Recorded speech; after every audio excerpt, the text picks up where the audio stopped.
13절에서 17절까지 말씀입니다.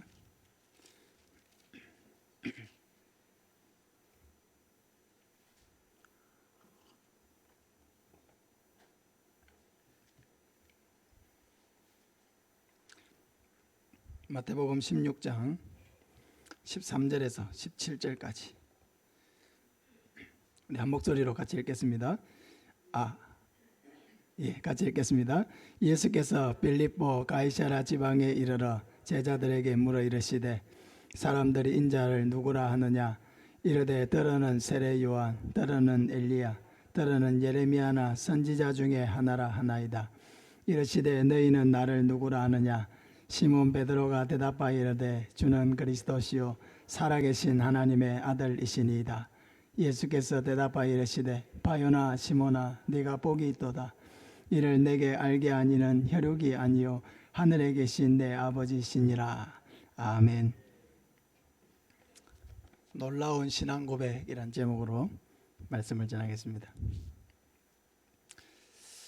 이 땅에서 가장 놀라운 일 중에 하나는 바로 우리가 예수님을 알고 예수님에 대한 올바른 신앙 고백을 하고 예수님 안에서 새롭게 태어나는 것입니다. 저는 늘 복음을 전할 때마다 기대 반 두려움 반 그런 마음을 갖습니다. 기대하는 것은 이제 복음을 전해서 이 사람이 예수님 믿고 새롭게 예수님 안에서 거듭나고 새 생명 얻게 될 것을 그렇게 기대하는 마음을 갖는 것이죠. 그런데 한편으로는 또 두려움도 있습니다.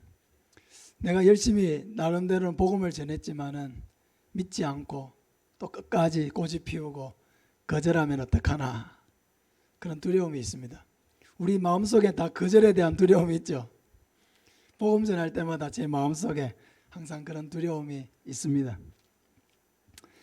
그래서 항상 복음을 전할 때는 많은 기도를 할 수밖에 없습니다.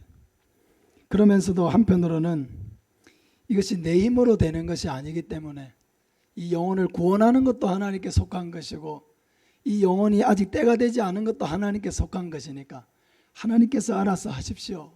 이렇게 하나님 앞에 맡기면서 이렇게 복음을 전하게 됩니다. 그러나 두려움보다는 기대감을 더 많이 가지려고 부단히 마음속으로 애를 씁니다. 저를 위해서 많이 기도해 주시기를 바랍니다. 복음을 전하는 현장은 많은 영적인 전투가 있는 현장입니다. 보이지 않지만 그 안에는 믿지 못하게 하는 악한 영이 있고 또 믿게 하는 성령의 싸움이 있는 것입니다.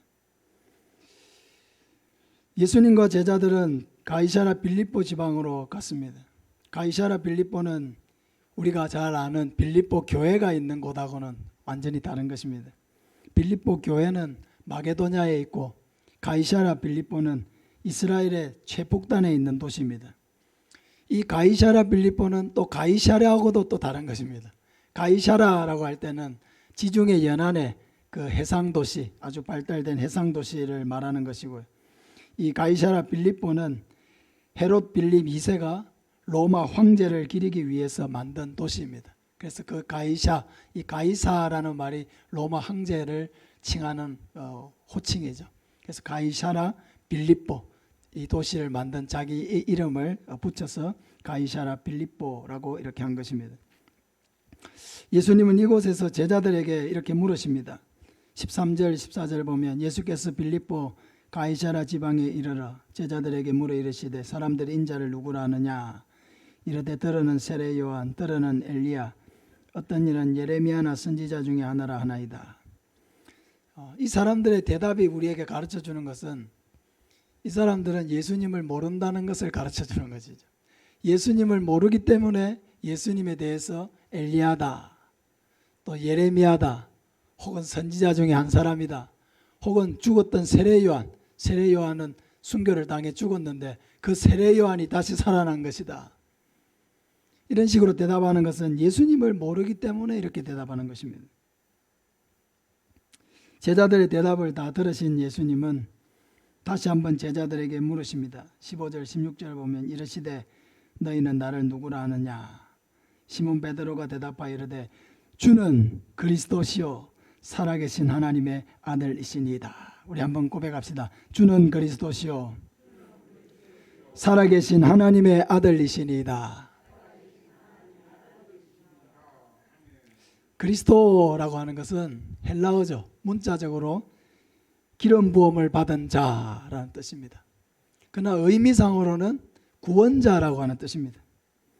하나님이 인간을 구원하시기 위해 보내실 것이라고 구약 성경에 약속된 그 사람, 히브리어로는 메시아라고 하죠. 히브리어는 메시아라고 하고 헬라어로는 그리스도라고 합니다. 하나님이 택하시고 우리를 구원하시기 위해서 이 땅에 보내시리라고 약속하신 바로 그분, 메시아, 그리스도, 그분이 바로 예수님이라는 거죠. 그리고 예수님을 가리켜서 하나님의 아들이라고 고백한 것은 바로 예수님이 하나님이시라고 고백한 것입니다. 왜냐하면 하나님의 아들은 하나님과 본질상으로 동일하기 때문입니다. 사람이 낳은 아이는 아이지만은 엄마와 아빠와 본질상 같은 사람이죠. 또 짐승도 마찬가지입니다. 원숭이가 낳은 새끼는 본질상 그 어미와 똑같은 본질을 가지는 것이죠. 하나님의 아들이라고 하는 표현은 곧 예수님을 가리켜서 하나님이라고 고백한 것입니다. 유대의 모든 바리새인들이나 서기관들도 다 그렇게 받아들였습니다. 예수님의 대답을 베드로의 대답을 들으신 예수님은 베드로를 칭찬하지 않으셨습니다. 아, 베드로야, 너 대단하구나, 이렇게 칭찬하지 않으시고요. 그 베드로의 고백이 어떻게 나오게 되었는지에 대해서 말씀하십니다. 17절에 보면 예수께서 대답하여 이르시되 바요나 시몬아 네가 복이 있도다. 이를 내게 알게 하니는 혈육이 아니요 하늘에 계신 내 아버지시니라. 바요나 시몬아 하는 것은 바요나 하는 것은 요나의 아들 이런 뜻이거든요. 바요나, 요나의 아들 시몬아. 그러니까 시몬이 베드로인데 베드로의 아빠의 이름이 요나라는 거죠. 그 요나의 아들 시몬아, 네가 복이 있다. 이를 내게 알게 하니는 혈육이 아니요 하늘에 계신 내 아버지시다. 예수님께서 베드로에게 복이 있다고 말씀하십니다. 왜 베드로가 복이 있는 사람입니까? 많은 사람들은 예수님에 대해서 엘리야다, 예레미야다, 선지자 중에 한 사람이다, 똑같은 예수님을 바라보면서도 엉뚱한 대답을 하는데 베드로는 예수님을 정확하게 알고 있고 예수님에 대한 분명하고 정확한 신앙 고백을 가졌기 때문입니다. 이 신앙 고백으로 말미암아 베드로의 영혼은 구원받는 것입니다. 예수님을 바로 알지 못하고 엉뚱하게 고백하는 사람은 구원받지 못하는 거예요.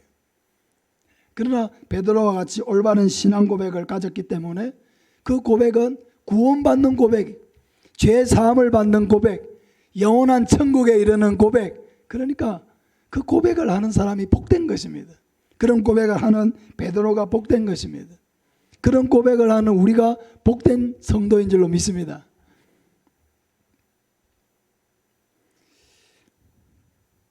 이를 내게 알게 하니는 혈육이 아니라 하늘에 계신 내 아버지시다. 단순히 내 육신의 부모가 믿는 부모이기 때문에, 믿는 부모에게서 태어난 자녀이기 때문에 그 자녀들이 다 예수 믿습니까? 아니죠.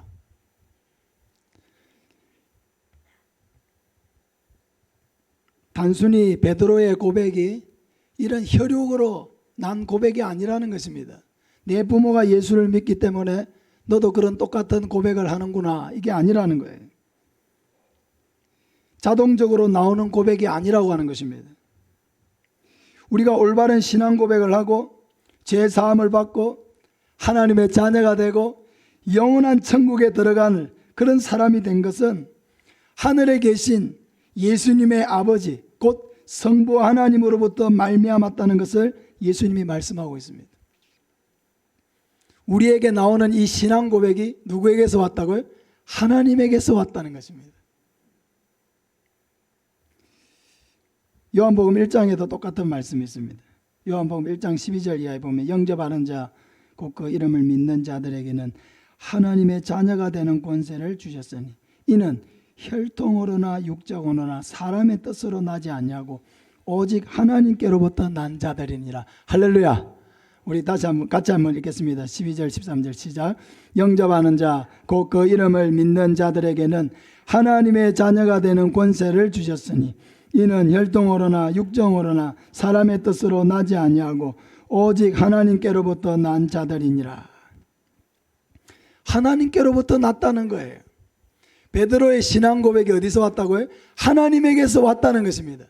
영접하는 자 곧 그 이름을 믿는 자들, 예수님을 믿는 자들의 이 신앙 고백이 어디서 왔느냐? 하나님에게서 왔다는 것입니다. 하나님에게서 왔다. 내가 믿는 건데, 내가 고백했는데, 내 의지로 교회 왔는데, 아니요. 하나님에게서 왔다는 것입니다. 이 말씀은 무슨 말씀일까요? 하나님에게서 왔다. 두 가지 의미가 있습니다. 첫째는 하나님의 선택하심이 있어야 믿을 수 있다는 것입니다. 내 믿음이라고 하는 것이죠. 하나님이 선택을 해야 믿을 수 있다는 거예요. 에베소서 1장 4절부터 보면 곧 창세전에 그리스도 안에서 우리를 택하사 우리로 사랑 안에서 그 앞에 거룩하고 흠이 없게 하시려고 그 기쁘신 뜻대로 우리를 예정하사 예수 그리스도로 말미암아 자기의 아들들이 되게 하셨으니 하고 말씀하고 있습니다. 우리를 언제 택하셨다고요? 창세전에 우리를 택하사. 할렐루야. 어제 새가족 등록하신 최지숙 씨에게 복음을 전했거든요.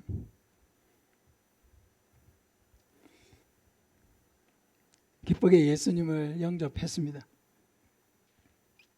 복음 전하기 전에 교육관에서 만남을 가지기 전에 기도했습니다. 하나님, 저는 말도 잘할 줄 모르는데 무슨 말로 어떻게 복음을 전해야 되겠습니까? 기도를 하는데 하나님께서 제 마음에 주신 음성이 이미 믿겠다고 왔는데 무슨 어려움이 있냐? 이미 믿겠다고 왔는데 무슨 어려움이 있냐? 네가 말을 잘한다고 믿고 잘 못한다고 안 믿고 그런 거 아니라는 거예요. 이미 믿겠다고 내가 보냈다는 거죠. 그래서 제가 그런 하나님의 음성이 느껴져서 예, 내가 말을 잘하든 못하든 믿게 돼 있다. 믿게 돼 있다. 왜? 하나님이 택해서 보냈기 때문입니다. 복음을 전한 후에 그런 말씀을 드렸습니다. 지금 이렇게 함께 영접 기도를 하고 예수님을 믿는 것이 내 의지로 된 것 같지만은 지나고 보면은 내가 어떻게 그렇게 했을까? 내가 어떻게 교회에 왔을까? 내가 어떻게 예수님을 영접했을까?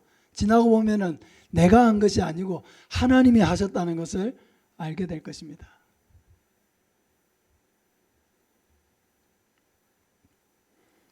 근데 옆에 같이 왔던 우리 김명주 성도님이 또 놀라운 고백을 하시는 겁니다. 예수님을 믿고 보니까 믿은 후부터 하나님이 역사하신 게 아니고 아주 옛날부터 하나님이 내 삶에 간섭하시고 역사하시고 해오셨다는 것을 깨닫고 있다는 거예요. 예수 믿은 후부터 하나님이 나와 함께 하시는 게 아니고 이미 오래전부터 내가 잘못된 결정을 할 수 있었을 때, 잘못된 길로 빠질 수 있었을 때 하나님께서 막아주시고 잡아주셨다는 것을 이제 와서 깨닫게 된다는 거예요. 여러분, 얼마나 놀라운 고백입니까? 저는 김명주 성도님 마이크 잡을 때마다 너무 놀랍니다. 그 고백이 너무 놀랐거든요. 사람이 가르쳐서 할 수 있는 고백이 아니기 때문입니다. 하나님의 말씀은 너무 분명하게 우리에게 가르쳐 주십니다. 언제부터 우리를 택하셨다고요? 창세전에 택하셨다는 것입니다. 내가 예수를 믿은 것은 이제 예수를 믿는 것이고 30대에 예수를 믿고 어떤 사람은 40대에 믿고 어떤 사람은 50대에 믿고 60대, 70대, 80대에 예수를 믿는 사람도 있고 90대에 예수를 믿는 사람도 있고 죽기 전에 예수를 믿는 사람도 있지만은 하나님은 이미 예수 그리스도 안에서 이미 창세 전에, 내가 태어나기도 전에 나를 구원하시기 위해 예정하시고 선택해 놓았다는 것입니다. 그러니까 때가 되어서 우리가 주께로 나아오게 되고 우리의 마음속에 가난한 마음을 주시고 예수님을 찾고자 하는 마음을 주시고 믿을 수 있는 마음을 가지게 하셨다는 것입니다. 하나님의 전적인 사랑의 역사라는 것입니다. 그러므로 우리가 예수 믿기 전에도 당연히 하나님께서 우리의 삶에 개입하시고 역사하시고 인도하셨던 것이 분명합니다. 때로 우리가 전혀 반대 방향으로 걷고 있고 하나님의 뜻과는 전혀 상관없는 길로 걷고 있을 때에도 나를 방치해 두신 것이 아니라 그때그때 우리를 잡아주시고 인도해 주시고 역사해 주심으로 때가 되어서 우리가 예수님을 영접할 수 있는 모든 마음의 준비를 하고 계셨다는 것입니다. 두 번째로 우리가 어떻게 이렇게 놀라운 신앙 고백을 하고 예수를 믿게 된 것일까? 그것은 우리를 향한 하나님의 사랑이 먼저 있었기 때문입니다. 우리를 향한 하나님의 사랑이 먼저 있었기 때문에 우리가 예수님을 믿게 되었다는 것입니다. 요한일서 4장 9절 이하에 하나님의 사랑이 우리에게 이렇게 나타난 바 되었으니 하나님이 자기의 독생자를 세상에 보내심은 그로 말미암아 우리를 살리려 하심이라. 사랑은 여기 있으니 우리가 하나님을 사랑한 것이 아니요 하나님이 우리를 사랑하사 우리 죄를 속하기 위하여 화목제물로 그 아들을 세상에 그 아들을 보내셨습니다. 우리가 하나님을 사랑할 수 있는 것은 하나님이 먼저 우리를 사랑하셨기 때문입니다. 우리가 하나님을 위해서 희생할 수 있는 것은 하나님이 우리를 위해서 먼저 희생하셨기 때문입니다. 하나님이 어떤 희생을 하셨습니까? 바로 자기 독생자 예수님을 우리의 죄를 해결하기 위해서 화목제물로 십자가에 매달아 죽게 하셨다는 것입니다. 화목제물이 무엇입니까? 화목시키는 제물이 하나님과 우리 사이에 무엇이 가로막고 있었습니까? 죄가 가로막고 있었죠. 예수님의 죽으심으로 말미암아 하나님과 우리 사이에 가로막고 있던 그 죄를 다 제거해 내시니까 다시 하나님과 우리 사이가 어떻게 돼요? 화목해졌다는 거예요. 화목하게 한 제물이 누구다? 바로 예수님이시다. 그래서 예수님을 화목제물이라고 부르는 것입니다. 여러분, 십자가의 희생이라고 하는 것이 여러분 보통 희생입니까? 근데 십자가에 달렸구나. 그게 아니죠. 예수님은 십자가에 달리시기 전에 처절하게 채찍을 맞았습니다. 로마인의 그 채찍은 탁 살에 붙어가지고 살점을 떼어내는 그런 채찍입니다. 온몸이 피투성이가 되고 살이 떨어져 나가는 그런 채찍으로 온몸을 맞았습니다. 예수님은 십자가를 지고 골고다 언덕을 오르셨습니다. 예수님은 손과 발에 못이 박히고 머리에는 가시관이 씌어졌습니다. 여러분, 십자가에 매달린 사람은 어떻게 숨을 쉴 수가 있을까요? 팔이 늘어져 있고 다리가 이렇게 못에 박혀 있는데 어떻게 숨을 쉴 수 있을까요? 숨을 쉬려면요, 이 못이 박혀 있는 다리에 힘을 주고 몸을 위로 들어 올려가지고 그렇게 숨을 한 번 쉬고 또 내려가는 거예요. 또 숨을 쉬려면은 있는 힘을 다해서 몸을 뻗어가지고 위로 올려가지고 그렇게 숨을 쉬는 것입니다. 그럼 여러분, 그렇게 되면은 못 박힌 발과 못 박혀져 있는 손이 어떻게 되겠습니까? 발이 찢어지고요, 손이 찢어지는 것입니다. 그 찢어진 곳으로 피와 진액이 조금씩 계속 흘러나와서 기력이 다하게 하고 그렇게 죽는 곳이 바로 십자가입니다. 예수님은 너무 고난을 많이 당하시고 십자가에 달리셨기 때문에 오전 9시에 십자가에 달려서 오후 3시까지 6시간 달려 계시다가 죽으셨어요. 그러나 보통 건장한 그런 사람들은 12시간도 매달려 있고요, 하루 종일 매달려 있어도 죽지 않았다고 그래요. 건강한 사람들. 상상할 수 없는 고난을 당하신 것입니다. 게다가 예수님이 당하신 가장 큰 고난은 하나님이 그 예수님을 외면하신 것입니다. 엘리 엘리 라마 사박다니 나의 하나님 어찌하여 나를 버리셨나이까 하면서 예수님은 십자가 위에서 절규하셨습니다. 그런데 하나님은 그런 예수님을 십자가에서 떼어서 땅으로 내려주지 않았습니다. 천군 천사를 보내어서 십자가에 못 박은 그 모든 병사들을 제압하지 않았습니다. 하나님은 그 처절한 고통을 예수님이 십자가에 달려서 모든 고통, 모든 고독, 모든 고난, 모든 저주, 그리고 처절한 죽음, 그 모든 것을 예수님이 한 몸에 다 당하게 하셨습니다. 이 십자가의 비참함은요, 바로 우리 죄에 대한 하나님의 진노가 그렇게 무섭다는 것을 보여주는 것입니다. 우리의 죄가 제거되는 것이 그렇게 쉽게 제거되는 게 아니에요. 우리가 예수님을 믿음으로 구원을 받았지만 이 믿음으로 구원받을 수 있도록 그렇게 길을 놓기까지 하나님이 행하신 이 희생이 어마어마하다는 것입니다. 그냥 공짜로 받은 게 아니라는 거예요. 아무 희생 없이 우리가 예수 믿고 구원받았다 아니라는 거예요. 내가 받아야 될 그 모든 희생과 저주를 예수님이 한 몸에 다 당하셨기 때문에 나는 그 고통을 당하지 아니하고 단지 그 예수님을 믿음으로 구원을 받게 된 이것이 너무나 놀라운 은혜인 것입니다. 예수님의 처절한 희생은 바로 내 죄에 대한 하나님의 진노가 그렇게 두렵고 무서운 것이었다는 것을 우리는 알아야 하는 것입니다. 하나님의 이 희생의 크기는 바로 우리를 향한 사랑의 크기입니다. 할렐루야. 여러분, 우리가 희생을 하죠. 희생을 하는 크기가 달라요. 남편을 위한 희생의 크기가 다르고요, 자녀를 위한 희생의 크기가 달라요. 왜 다릅니까? 사랑의 크기가 다르기 때문이에요. 희생이라고 하는 것은 반드시 사랑에서 나오게 되어 있는 것입니다. 사랑하는 존재를 위해서는요, 아낌없이 내 몸이 부서져도 희생할 수가 있는 거예요. 왜 부모님들이 이렇게 내가 사 먹고 싶은 거 다 사 먹지 않고, 사 입고 싶은 옷 다 사 입지 않고 그렇게 자녀들을 위해서 희생합니까? 사랑하니까 그렇게 희생이 되는 것입니다. 사랑하니까 내가 안 먹어도 기쁘고요, 내가 예쁜 거 안 사 입어도 그게 좋은 거예요. 사랑이 희생하게 만드는 것입니다. 예수님의 그 처절한 희생은 우리를 향한 하나님의 사랑이 그렇게 어마어마하게 크다는 것입니다. 그러니까 예수님의 십자가만큼 하나님의 그 무한한 사랑, 그 나를 향한 그 엄청난 사랑, 그 사랑을 이 십자가보다 더 어떻게 다른 방법으로 표현할 수 있습니까?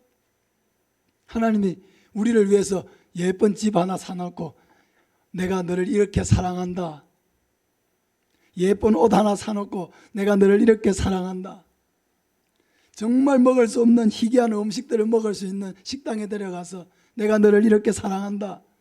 여러분, 그렇게 하면 우리가 그 하나님의 큰 사랑을 느낄 수 있습니까? 하나님이 우리를 사랑하는 그 사랑을 보여줄 수 있는 최고의 방법이 바로 십자가였습니다. 내가 당해야 되는 그 모든 저주와 고통을 예수님이 대신 당하게 하신 그 방법으로 하나님은 우리를 향한 그 사랑을 나타내셨다는 것입니다. 로마서 5장 8절 공동번역 성경으로 보면요, 그런데 그리스도께서는 우리 죄 많은 인간을 위해서 죽으셨습니다. 이리하여 하나님께서 우리들에게 당신의 사랑을 확실히 보여주셨습니다. 할렐루야. 이 십자가만큼 확실하게 하나님의 사랑을 보여줄 수 있는 다른 방법이 없었다는 것입니다. 사랑하는 여러분, 그러므로 우리가 예수 믿는 것이 결코 우리의 의지로 된 일이 아닙니다. 우리가 분명 믿고 고백을 했지만은 그 고백의 이면에 하나님의 사랑이 우리를 위해서 너무나 큰 희생을 치르셨고, 하나님의 사랑에서 나온 그 선택이 우리가 태어나기도 전부터, 이 세상이 만들어지기 전부터 우리를 구원하시기 위해서 때가 되어서 우리의 마음의 문을 열어주시고 예수님을 영접할 수 있도록 역사해 주셨다는 것을 믿으시기를 바랍니다. 이게 너무 놀라운 거예요.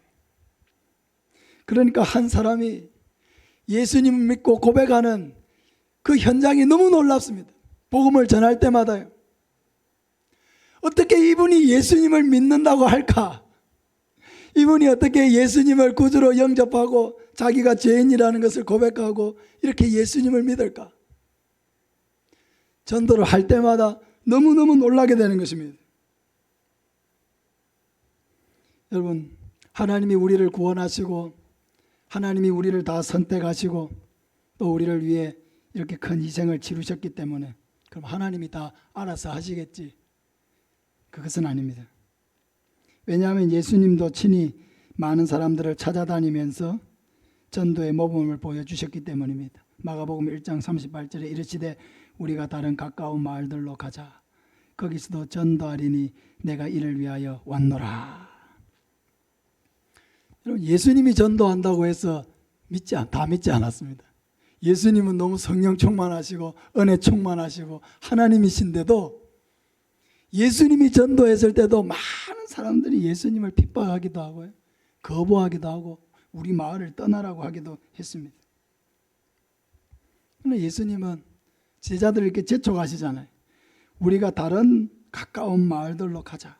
거기서도 전도하리니 내가 이를 위하여 왔노라. 제자들을 재촉해서 다른 마을로 또 끌고 가시는 그런 예수님의 모습을 한번 상상해 보시기를 바랍니다.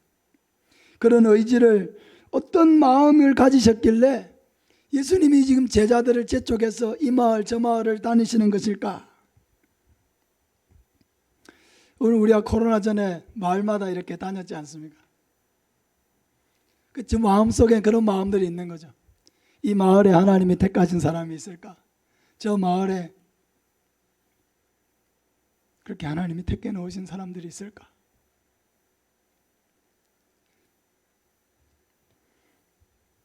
근데 가보니까 있는 거예요, 진짜.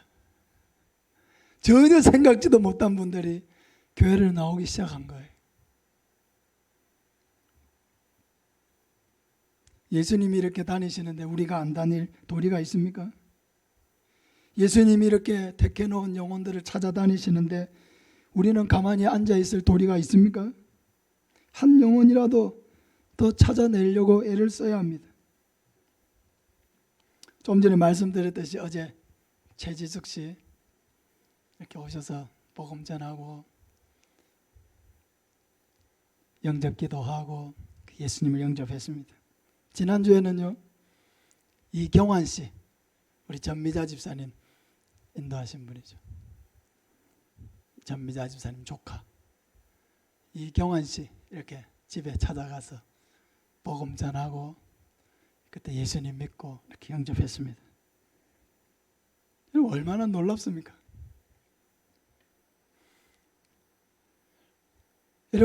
여러분이 어떤 한 사람에게 복음을 전해본 적이 있습니까?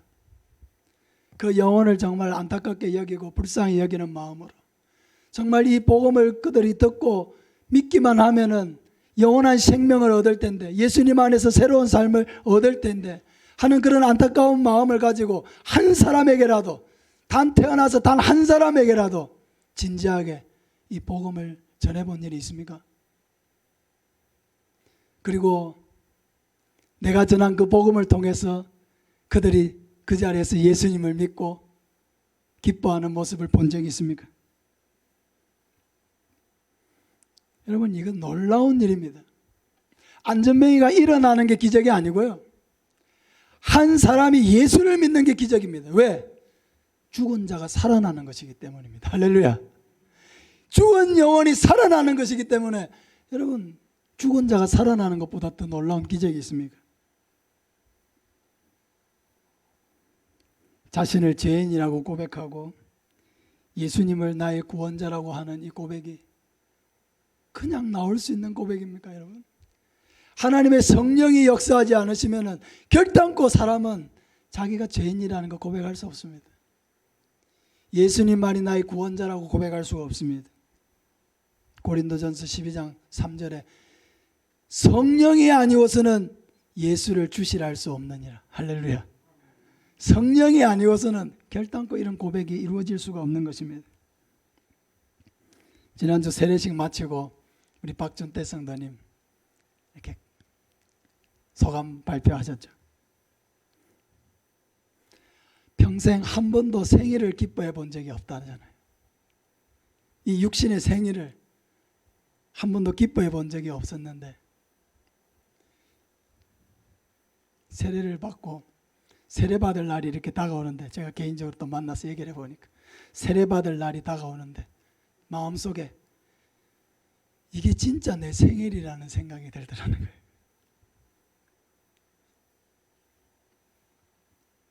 그 세례를 받으니까 처음에는 그냥 받으니까 받는 거지 생각을 했는데, 이 세례받을 날이 점점 다가오고, 야, 이 날이 내 진짜 생일이라는 것을 깨달으면서 그렇게 기쁘더라는 거예요. 이 생일이 이렇게 기쁘더라는 거예요. 이 훌륭한 박준태 성도님을 우리 박만동 집사님이 전도했습니다.